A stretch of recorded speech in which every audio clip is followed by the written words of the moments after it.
Eu vou agora falar sobre correlação linear. A correlação linear é uma análise muito importante para a gente conhecer a relação entre duas dimensões quantitativas, entre duas variáveis numéricas. Algo tem que ser chamado a atenção é que a primeira coisa que a gente deve fazer numa análise de correlação é plotar um gráfico que a gente chama de diagrama de dispersão. E em seguida a gente vai proceder ao cálculo de medidas de correlação. Essa é uma situação bastante importante porque permite a gente analisar a nossa distribuição e a própria viabilidade do cálculo da medida de correlação. Portanto, a análise de correlação representa uma amostra bivariada quantitativa, isto é, a presença de duas variáveis numéricas, como eu falei há pouco. Quando essas duas variáveis são colocadas em um diagrama cartesiano, pode-se avaliar possíveis relações funcionais entre as duas variáveis, isto é, será que as duas variáveis estão relacionadas? Esse é o grande objetivo das medidas de correlação. E o diagrama de dispersão entre variáveis x e y é o que permite detectar uma relação entre essas duas variáveis e principalmente compreender a natureza dessa relação. Será que é uma relação linear ou será que é uma relação não linear? Aqui a gente pode observar justamente o tal gráfico de correlação, ou o diagrama de dispersão, onde a gente consegue ver no eixo das abscissas, no eixo de X, a concentração de anticorpos de recém-nascidos, e no eixo das ordenadas, no eixo de Y, a concentração de anticorpos nas mães. E nesse gráfico é fácil perceber que quanto maior a concentração de anticorpos de recém-nascidos, maior a concentração de anticorpos nas mães. E a gente consegue imaginar uma reta entre esses pontos. E por isso a gente consegue concluir que pode haver uma correlação linear, né, entre essas duas variáveis quantitativas. Esse é o tipo de análise que se faz quando a gente analisa a relação entre duas variáveis numéricas e quando a gente plota um gráfico como esse. Bom, uma vez analisado o diagrama de dispersão, a gente procede ao cálculo de medidas de correlação e a gente vai utilizar uma fórmula como essa, que a gente consegue ver aqui no slide e que representa a correlação de Pearson. E o cálculo, a medida de correlação da correlação de Pearson é o coeficiente de correlação, ou R, que é calculado a partir de uma amostra de observações x e y, isto é, duas variáveis numéricas.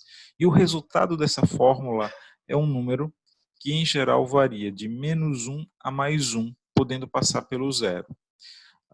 E a sua magnitude está relacionada ao grau de associação linear entre essas duas variáveis numéricas, isto é, quanto mais se aproximar do 1, seja -1 ou +1, maior a sua relação, maior a sua correlação.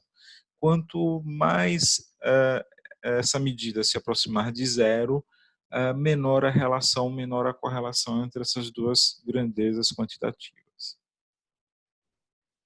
E nós podemos obter o que a gente chama de correlação positiva, correlação negativa ou ausência de correlação, isto é, uma correlação igual a zero. A correlação é positiva quando as duas variáveis x e y estão relacionadas diretamente, isto é, quando x aumentar, y tende a diminuir, e da mesma forma, quando x diminuir, y tende também a diminuir. Nós teríamos uma correlação negativa numa situação em que existe uma correlação inversa ou uma relação inversa entre essas duas variáveis x e y, isto é, quando x aumenta, y diminui, ou vice-versa, quando x diminui, y aumenta. E a correlação seria igual a zero numa situação de ausência de correlação linear. Para explicar isso melhor, a gente tem aqui esses 4 conjuntos de gráficos, tá? de diagramas de dispersão, o diagrama A, o B, o C e o D. No diagrama A, observa que o R é de mais 0,9, tá? e que nós teríamos duas variáveis numéricas, uma no eixo das abscissas e outra no eixo das ordenadas, e essa relação é diretamente proporcional, isto é, quando x aumenta, y aumenta também. E a gente consegue imaginar uma linha reta entre esses pontos. Como o mais 0,9 se aproxima bastante do mais 1, a gente pode concluir que essa correlação é forte, porque está muito próxima do mais 1. Ao analisar o diagrama B, o que a gente percebe também que a variável x está bastante relacionada a y, e a gente percebe que essa relação também é direta, porque quanto mais x aumenta, y também acompanha nesse aumento. O x também aumenta os seus valores.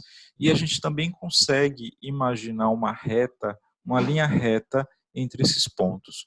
Portanto, também é uma correlação linear. Ao observar o R é mais 0,70, um pouco menor que 0,90, isto é, ela está um pouco mais distante de 1. Portanto, existe uma correlação. Esta correlação é linear, porém ela não é tão forte quanto a correspondente ao diagrama de dispersão do gráfico A. No diagrama de dispersão C, o que a gente observa? A gente observa uma série de pontos. Aqui a gente pode observar que não há um comportamento semelhante ao do gráfico A e B. Nesse ponto, nem sempre quando os valores de x aumentam, o de y aumenta também. Por exemplo, esse ponto aqui extremo, tá? Ele tem um valor de y que é inferior a um outro, esse ponto aqui que tem um valor de y muito maior e um valor de x muito menor. Portanto, não existe uma correspondência linear. A gente não consegue imaginar uma linha reta passando por esses pontos. Então, nessa situação aqui, a gente já não pode concluir sobre uma correlação, tá? E quando a gente observa o valor de R, o R é igual a zero. Portanto, a gente conclui que não há correlação entre esses pontos. No último gráfico, o gráfico D, a gente observa o quê? À medida que o valor de x aumenta, o valor de y vai diminuindo. Por exemplo, aqui nós temos um valor de x bastante baixo e um valor de y alto, e o valor extremo de x vai ter um valor de y bem baixo. Então, existe uma relação inversa. Quanto maior x, menor o y. Tá certo?